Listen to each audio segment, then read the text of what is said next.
In this episode of OG55, we're talking all about cars coming to Magic Kingdom. We are reacting to friend of the channel, Jack from DSNY. We are watching his video, talking about it, breaking it down, speculating. You know how we do here on the channel with the reaction videos. Up next on OG55.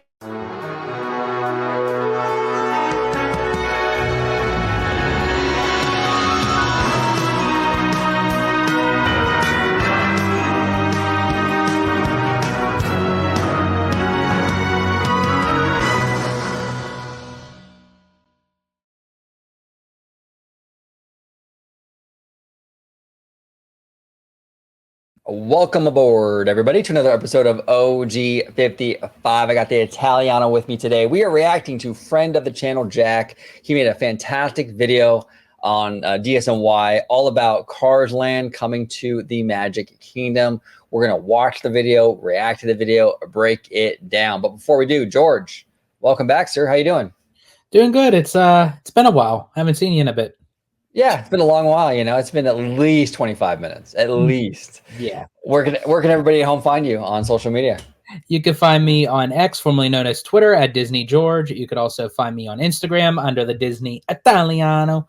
And of course, you can find me right here on my home base at Orange Grove 55 with Citrus Corner, with all that sweet, juicy, but sometimes sticky Disney news and info. Yeah, you could also still find me on X. I mean, I didn't delete my account, but I'm not really on there that much anymore. I use it really for like a DM machine to like plan and coordinate shows.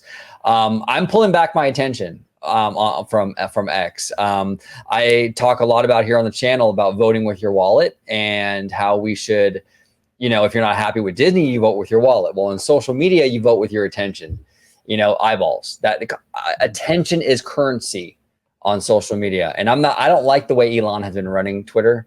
I think it's been a total cesspool, and I'm not participating anymore. I'm done. I'm walking away. So, but George, shall we dive right in, sir? Let's do it. All right, here we go. Let's rock and roll. This is again Jack from DSNY. Make sure you subscribe to him and make sure you smash that like button. Here we go. Hi there, Waltoniers. I'm Jack, and this is DSY Newscast. And today, I want to talk about the Magic Kingdom and kind of bring everybody up to speed on the latest of what's actually happening with this whole Rivers of America transformation into the new Cars area and the Villains Land that was announced at D23. And see, recently there's been a tiny bit of a hiccup in terms of the preliminary planning stages for this project. And I want to talk about how this is going to potentially impact the time frame for construction and the logistical issues for overcoming it. And then in the main bulk of this video, I want to get into talking about the Cars area and the Cars attraction in much greater depth and talk about what we can expect from a Cars area at the Magic Kingdom, as after all, that's what's in the thumbnail of this video. But where I want to begin today is actually the day after D23. As on that Monday, Disney made public their permit that they filed with the South Florida Water Management District for this construction project. And this is standard that Disney do this, as after all, where Walt Disney World is located, it's surrounded by wetland area. And so for them to do any sort of large-scale construction activity like this, they do need to consult the South Florida Water Management District on their construction plans. But in this permit, the main takeaway here is that for Disney to use the Rivers of America for construction, they're going to need to take some of the surrounding wetland areas just outside of the berm of the Magic Kingdom and convert it into what's known as gravel laydown yards. And the purpose of doing this is then it would stabilize that land for the construction staging in preparation for going vertical where they're going to build inside Rivers of America. So that's the main takeaway from the permit there. But then roughly a month later, in mid-September, Disney received a letter from the South Florida Water Management District outlining 20 individual requests for additional information. And this is the really important thing, is you see Disney has 90 days from when they receive that letter to then gather together all of the additional information that's been requested and submit an official response. And needless to say, if they failed to do so within that 90-day period, their application would then be dismissed. And that would obviously significantly delay things, as they would then have to start the process all over again. Now, personally, I don't think that's at risk of happening whatsoever, but I do want to very quickly go over the main areas where they're wanting more information, just so you're fully in the picture of what Disney needs to do here. As you see, Disney needs to demonstrate that they have pursued alternative site plans to reduce the impact on the wetland functions. Now, this will be interesting, as Disney always considers alternative site plans. So as part of this response to this application, it's going to be interesting to see if we get the alternative plans that they were considered that were not as optimal as the plan to build where Rivers of America is. So that will be interesting from that perspective. The state would also like to see further wildlife studies and potential impacts to protected species and the natural biome of the area. And that's important because, as we all know, Rivers of America, it is an artificial, man-made, very shallow lake area, but it does share the same water as Seven Seas Lagoon. And so therefore, they're going to need to show that it won't affect any of the natural biome in the water there. And then for them to do the gravel laydown yards that Disney needs to stabilize the land here, they also need to show.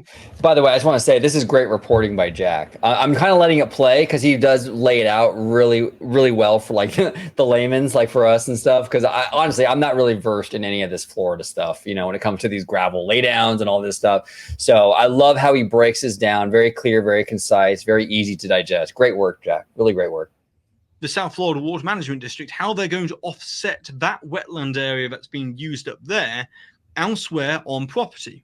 And, you know, it's often said that Walt Disney World has the blessing of size. But what many people don't realize is that they can't just construct and expand wherever they want. As you see, Disney has to maintain a ratio in terms of conservation space and, you know, the wetland areas as well. And Disney went on a bit of a buying spree back in 2020, buying up more acreage around property to make this kind of expansion possible in the future, as they are kind of tied in terms of how much more they can expand, as they do need to keep that conservation ratio intact. And then most importantly, the state would like to see the hydro period studies. Now, what this is the removal of the wetland areas and the body of water of the Rivers of America. They want to see how that will have an impact on the flooding in the surrounding areas. So Disney needs to show that very important study there as well.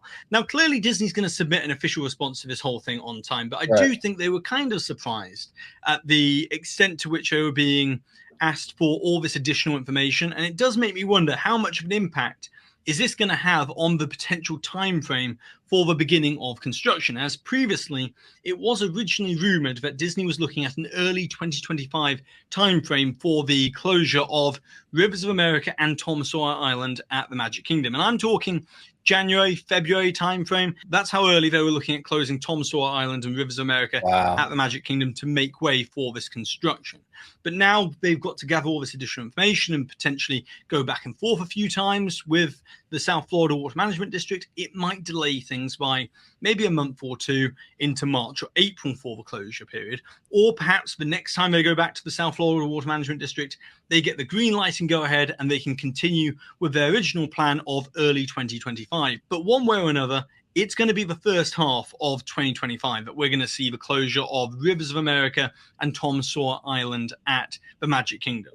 And so if you've got a trip booked in the next few months and you want to say one last farewell, definitely swing by the Rivers of America and do that and make it a priority, as Disney executives are definitely dead set on the removal of Rivers of America as the more optimal plan for construction at the Magic Kingdom. And I know a lot of people are upset and sad to see the removal of Rivers of America. Personally, I've always enjoyed the scenic ambience that Rivers of America adds to the Magic Kingdom, and I like to escape the hustle and bustle of the rest of Magic Kingdom and go over to Tom Sawyer Island for a bit of scenic ambience. But there's a lot of reasons why they're deciding on this plan over any other plan for the construction. Not only is it more cost effective, but also from a maintenance perspective, that's the main one. And you may have noticed in recent years that Disney's drained the Rivers of America and been doing quite a bit of work on the basin. And you've got the utilidors nearby and they can't risk any sort of leakage issues. And they would just like to get rid of Rivers of America from that standpoint, instead of continually putting money into it, into a kind of a money pit. Yes, and he's absolutely correct on this. And we've talked about this a lot on the channel, where it's like there's a lot of rhetoric like on X and like just on social media in general, that this is like some sort of, you know, culture war thing that Disney is doing here by removing the Rivers of America, you know, and it's not. It really is a money thing. It's a money thing where Cars, and he's gonna get into it, right? About Cars, how much money that franchise makes and brings in. It's a money thing from that front. It's also a money thing in terms of how much they have to shell out, like Jack is saying, for the maintenance and all that stuff. So that's the money is what's driving this decision. You know what I'm saying? And it makes a lot of sense, you know? So yeah, nothing to do with the culture war. There's a lot of that because people like to get people worked up over all that stuff. And this particular instance has nothing to do with that. It's about the money and the cost. When they could put new attractions there that would offer more capacity to the Magic Kingdom. As after all, the Magic Kingdom is the most visited of any of the Disney parks in the world, of any theme park in the world. It has 17 million visitors every single year to Magic Kingdom. So the Magic Kingdom desperately needs more attractions and help disperse people across the entire park. And so by removing Rivers of America, they're able to add more capacity to the park. Right. But then the other thing that you've got to consider is that you've been over to Tom Sawyer Island recently. If I'm being honest, I'm kind of surprised that it's made it this long into the life of the Magic Kingdom in the way that it has, because it definitely is a relic of the past. You know, from a health and safety standpoint and just a pure ADA accessibility standpoint, it's a bit of a headache for Disney from those two perspectives. And so they've been looking at it for quite some time in terms of a replacement to Tom Sawyer Island. And then also an IP perspective, it's not something they own. So Tom Sawyer and Huckleberry Finn, they don't have the licensing rights and the IP, so therefore they can't really monetize it. Whereas replacing it with something like Pixar's Cars, I'm not the biggest Cars fan, but I can see the reason why Disney are choosing Cars here is because... And here's the thing, you know, with Huck Finn and Tom Sawyer and all that stuff, these were the IP of like mid-century time, like the boomers grew up on this kind of stuff, right? And the cowboys and all that stuff. And that was the IP back then, you know? And now it's evolved. Now, instead of looking up to like, like John Wayne and Davy Crockett, Zorro. Yeah, now kids look up to like Iron Man and like, you know, Anakin. Well, I don't know about Anakin Skywalker, but you know, maybe Luke Skywalker or Rey or whatever, right? It's kind of the same thing, but it's different, right? It's like it's always kind of been about IP, these Disney parks, you know, but it's just shifted. And the Huck Finn stuff is such an old concept. It's such an old kind of, like I said, a boomer era sort of worldview thing that would like, we're beyond that. It's very dated at this point. And it's almost too, like if you were to ask any of the kids nowadays who Tom Sawyer is, who Huck Finn is, hell, even say who's Davy Crockett, and a kid is not going to understand that. And that's when I just slapped them upside the head. It's like, he's the king of the wild frontier. Yeah, exactly. Well, and I like Davy Crockett. I recently just watched the Davy Crockett and the River Pirates on Disney Plus. I like those movies. I think they're fantastic. Yeah, plug, exactly. But the thing is, we, you know, as fans, we need to be self-aware a little bit. Understand that not every person, the soccer mom, the average family, is not invested in Davy Crockett. They're not invested in Huck Finn and Tom Sawyer. Believe me, back in the day, they were. As you said, it was like when they all bought the hats, Davy Crockett hats and everything like that. That was, you know, that was the thing. Nowadays, you know, a kid's not going to want a Davy Crockett hat. Yeah, it's a different time. You know, you got to evolve. You do. I know it's hard for fans to change. I get it. It's hard for fans to change. We just did a video about the Monsters Inc. attraction at DCA and Hollywood Land, and it's really tough. Change is hard. But you know what? We have to embrace it. The only constant in life is change. You know what I'm saying? And that doesn't mean, that's not OG saying you got to love everything the Mouse House does. That's not what I'm saying. What I'm saying is expect change to happen. There's going to be change you like. There's going to be change that you don't like. But change is inevitable, really. And it's, in a lot of ways, it's very healthy. So. Out of the highest grossing media franchises that they could possibly choose, Pixar's Cars franchise ranks 16 overall out of every single media franchise out there. And then out of Disney's highest grossing media franchises, it ranks number 7 overall, earning $21.5 billion throughout its entire lifespan. And out of that $21.5 billion, $19 billion of that comes from merchandise sales. So Wow. Disney's really seeing the dollar signs here in terms of how they can get to the return on the investment from cars in the same location, which is something they're not doing with Tom Sawyer. Exactly. And here's the thing, people are worried you're going to lose the aesthetics. You're not going to lose the aesthetics. If they put the same amount of love into this Cars area that they gave us in DCA, you're not losing any aesthetics. That Cars land at DCA is one of the most beautiful areas in any Disney park. The amazing rock work, the grand reveals. I get it. IP bad. The fans don't like it. I get it. But that area is absolutely gorgeous, and you can't go by the concept art. If you look back at the concept art for Cars Land for DCA, it didn't look all that impressive either. But in execution, when they build this stuff, I think Floridians are going to be very, very happy with it. And especially too, it is going to be compared to Cars Land over at DCA. It will, because you're utilizing the same IP. So if they kind of chunk change this thing, so to speak, right, half-ass or half-ass it, or Mickey Mouse it, no pun intended, that people are going to say, wow, Disneyland got like the creme de la creme, the porterhouse steak. Yeah. And look at this, we got a freaking McDonald's McDouble. Like, yeah, I know. You can't Mickey Mouse it. You got to spend the cheese on it. You know what I'm saying?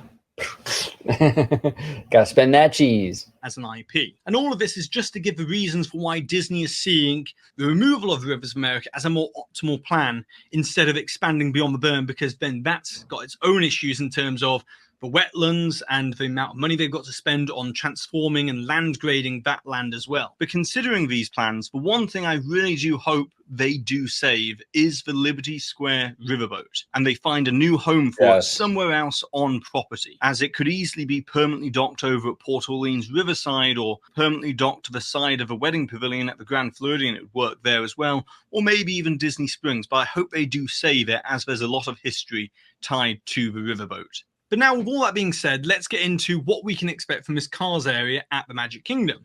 As we all saw the artwork roughly a month ago, and now I've got a higher res version of that same piece of artwork, which we can dive into in a minute. But the first thing I want to mention is that this Cars themed area is going to be roughly around 4 to 4.5 acres within Frontierland. So if you imagine the front half of Rivers of America and Tom Sawyer Island, that is where this Cars area is going to be located. So although it seems like it. And this is something that we all have to take into consideration too, that when we're saying this Cars land or this Cars area, this isn't going to be necessarily its own separate land being attached to the Magic Kingdom. This is going to be an add-on that is going to be part of Frontierland. Right. So it's basically a mini land within a land. So a lot of people could be saying, okay, well, when we see this, this isn't really huge. This isn't really spectacular. Well, it's not actually meant to even be on the same scale as far as it being a separate land like Cars Land over at DCA. This is still going to be implemented into Frontierland. Yes, it's part of Frontierland. But I mean, we look at an image like this and people kind of like, whatever. I'm telling you right now, this is going to be gorgeous with the giant rock work. Look, you got a beautiful waterfall. This is going to be absolutely incredible. And a lot of this stuff we've never seen in a theme park before. This is going to be Cars Land meets National Park / Grizzly Peak. The potential with what we're getting here is enormous. And I think they're going to hit a home run. I really do. I've said it so many times before. Bob Iger 1.0 delivered. He gave us Pandora. He gave us DCA 2.0 with Cars Land and Buena Vista Street. Galaxy's Edge was a little bit of a mixed bag because Chapek came in and sort of did his stuff on that one. But by and large, we got a lot of great stuff out of Bob Iger 1.0 in the parks. I have no reason to believe right now he can't foster that same creativity. It wasn't until Chapek started getting more power in the parks and then became CEO that the park stuff started to decline. But Bob Iger, with his first tenure, he did really well, I think. I mean, honestly, you can criticize the man for whatever you can criticize him, but I think for the parks, I think he really did deliver that first tenure. It's going to be within Frontierland and take over the entirety of Frontierland. It's just going to become Cars Land in many ways. It's not, because it's going to be very much compartmentalized within Frontierland. Right. And I know that is a relatively small size in terms of an area, but the design of the main attraction there, it is going to be integrated within the entire 4 to 4.5 acres. So this attraction is going to feel fairly expansive in its scale, and it's going to offer a lot of kinetic energy and movement to the actual area itself, whilst still being compartmentalized within Frontierland. Now, the area itself is being described as being Cars themed, but in terms of the actual theming of the area, it's not going to be anything like Radiator Springs. It's actually drawing inspiration from a movie called Planes, Fire and Rescue, which came out in 2014, which wasn't actually a Pixar movie. It was made by Disney Toon Studios. And in this movie, Planes, Fire and Rescue, it specifically takes the Cars universe to this place called the Piston Peak National Park. And see, this is what I'm talking about. Hold on, let me go back a little bit. Give me 1 second. This is what I'm talking about. It's basically Cars Land meets Grizzly Peak. That's dope. There's potential with this, you know?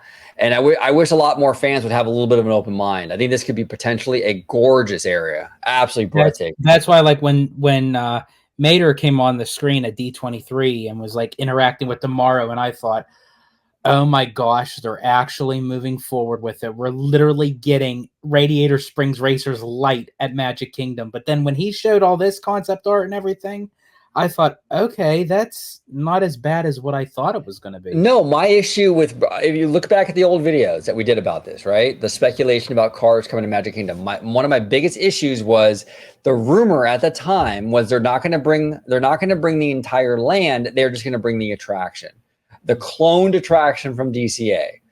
Okay, so you're not even doing the whole land. You're just cut and pasting the attraction, the same one. That's a huge issue for me.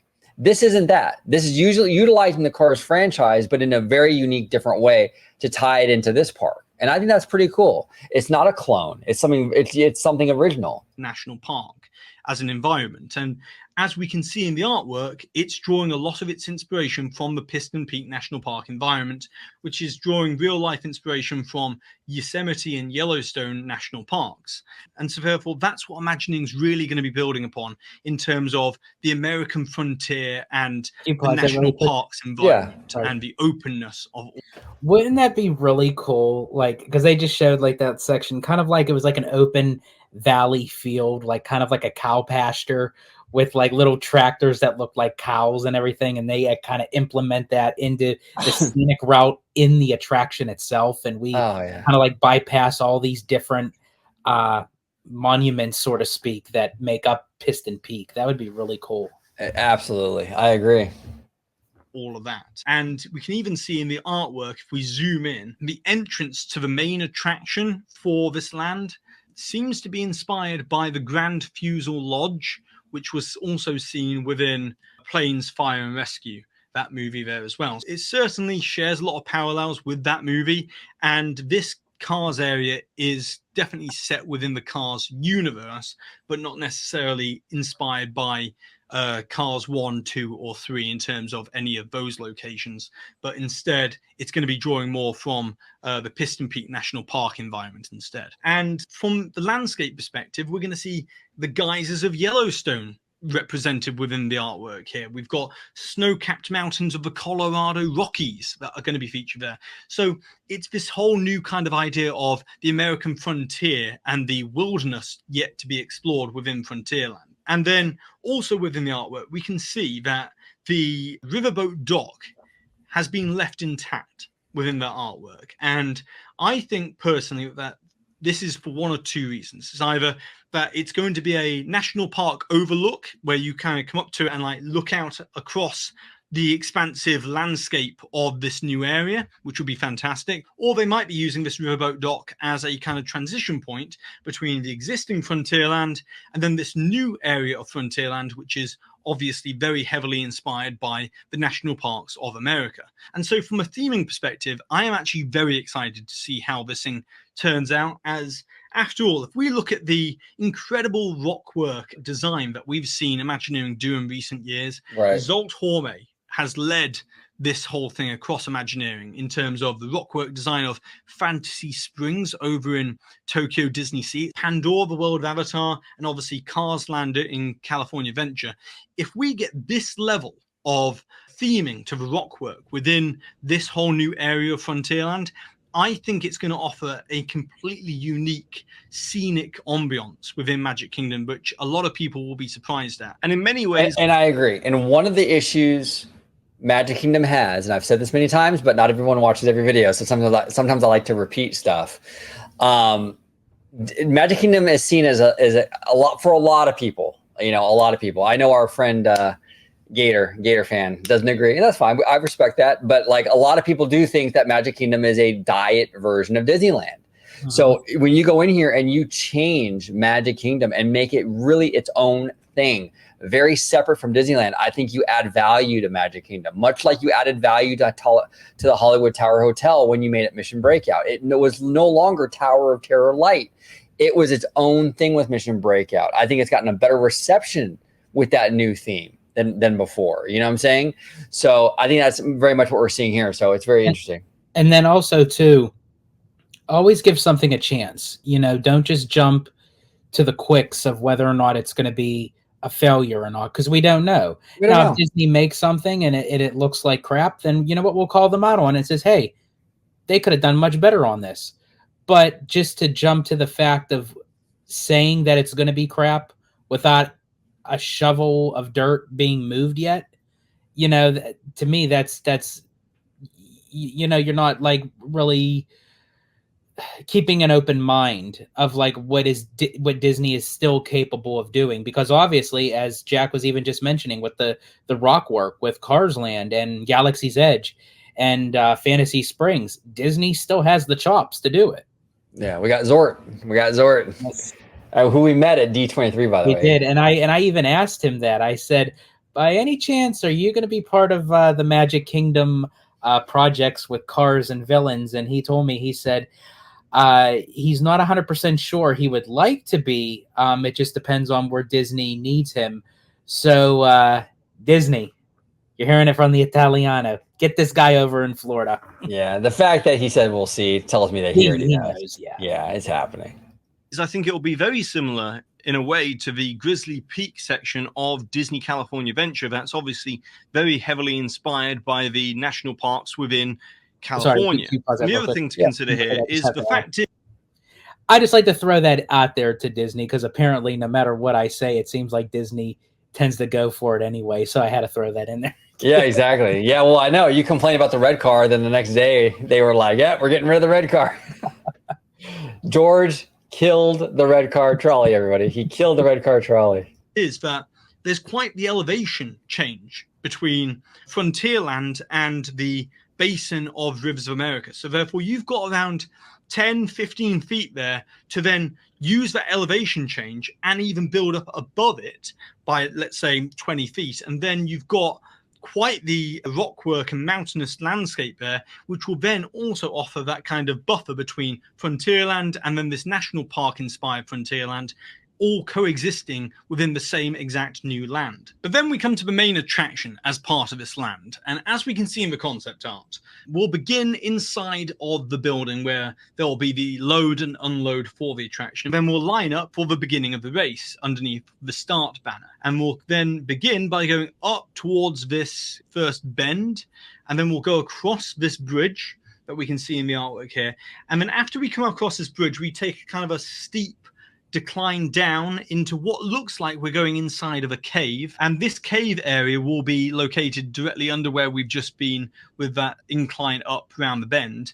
And then as we come out of the cave, we'll zip around where the overlook is with the riverboat dock, and we'll then head up towards the Colorado Rocky inspired mountainous landscape. And we're actually going to be going up that mountainous landscape and zipping around the mountains quite a bit up there, maybe doubling back on ourselves a little bit.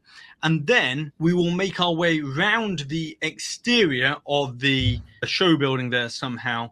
And we find ourselves over on the other side of the Cars area over near Big Thunder Mountain. And this is where we kind of drive throughout the geysers of the area, and then we continue the race around the smaller, more family-friendly flat ride attraction, and underneath that final bridge, and heading towards the finish line for the end of the attractions. And so this is going to be an expansive and ambitious attraction, but it's also... Okay, I'm probably going to get canceled for saying this, but this ride potentially, especially since technology has advanced in many years, because we have to think Cars Land opened in 2012.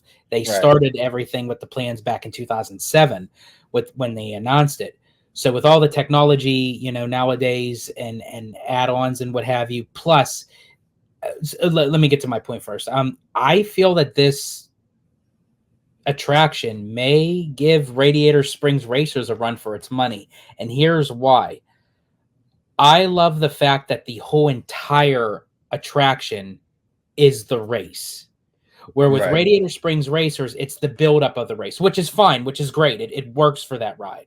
But again, to make it different and separate from Radiator Springs Racers, I love how this whole entire attraction that circulates around this new area is basically one big giant raceway. Yeah, and it encompasses the entire land. Yes. So it feels like what Jack was saying with the kinetic energy. It's there's a lot of movement and energy here. I love it. I think it's gonna be fun. I really do.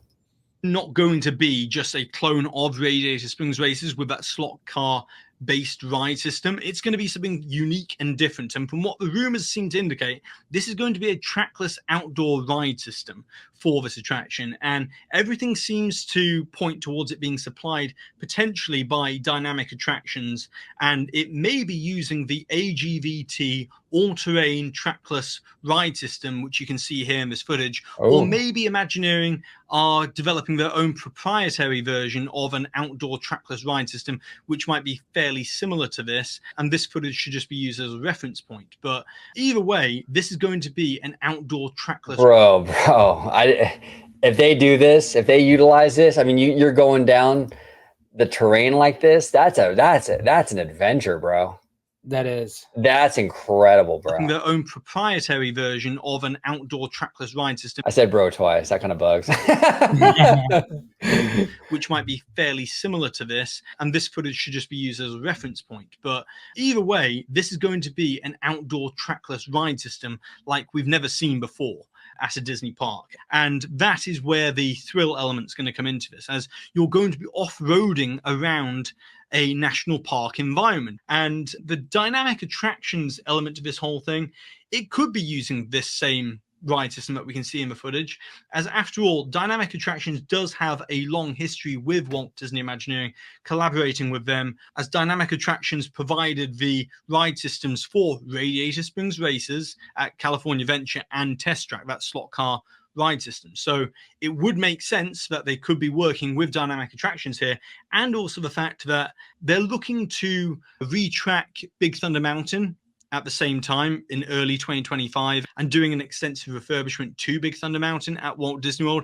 And back in 2014, when they did the same thing at Disneyland and did a retrack of Big Thunder Mountain there, it was Dynamic Attractions who did the coaster retracking for Big Thunder Mountain in Disneyland. So it could be that they're working with Dynamic Attractions on both the Big Thunder Mountain refurbishment and also this new attraction for Cars as well. Another thing to mention here is that Lightning McQueen's Racing Academy over at Hollywood Studios is going to be closing on October 7th. And the reason why I'm mentioning this is that the animatronic from Lightning McQueen's Racing Academy over there, that is most likely going to be boxed up and kept in storage somewhere, and then we'll make the very short trip down the road, just a few miles down the road, to Magic Kingdom, and will probably reappear in this new Cars attraction. As we can see in the concept art, that they've got a Lightning McQueen animatronic at the finish line for this attraction. And so most likely they'll probably be repurposing that Lightning McQueen animatronic and using it for this attraction in the Magic Kingdom. And then the last thing I want to make a note of here, I do have to say, Slimer took me in there because I really had no urge to see that show, but I'm so glad he did because I quite enjoyed it. And I have to say that particular Lightning McQueen animatronic was very spot on. Like it literally looked like as if it was like straight from the screen onto that stage, onto that platform. That's wild. That's wild. I'm glad it'll find a new home. That's perfect.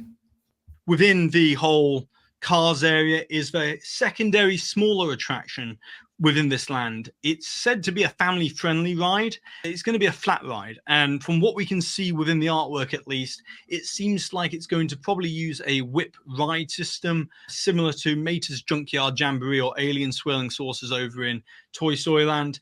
The ride system of the whip ride system is very reliable. It doesn't have many maintenance concerns and can work in all kinds of weather. So that's everything we know so far for this Cars area coming to.